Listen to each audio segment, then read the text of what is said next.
তুমি এতদিন কোথায় ছিলে? তোমারে না আমি অনেক জায়গায় খুঁজেছি। তোমার জন্য আমার একেবারে পরাণটা শীতল হয়ে যাচ্ছে। Oh my god. তোমার জন্য প্রতিদিন অপেক্ষা করি সকালবেলা, কিন্তু তুমি তো আসো না। তুমি কোথায় জানো?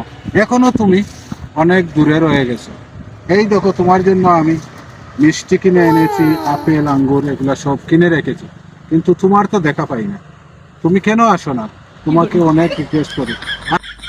আমি মামা তোমাকে বলছি, তুমি বিহনে আমার একেবারে না আসছে ঘুম, না খাইতে পারছি খাবার দাবার, এখনো তুমি অনেক দূরে রয়ে গেছো। তোমাকে রিকোয়েস্ট করে বলছি, খুব তাড়াতাড়ি, তুমি হয়তো গাড়িতে রয়েছো, এখন আসতে দেরি হচ্ছে, তাই তুমি তাড়াতাড়ি চলে আসো, না হয় আমি একেবারে ঠান্ডায় মরে যাবো। এই কথাগুলো বলেছি আমার ওই সূর্য মামাকে।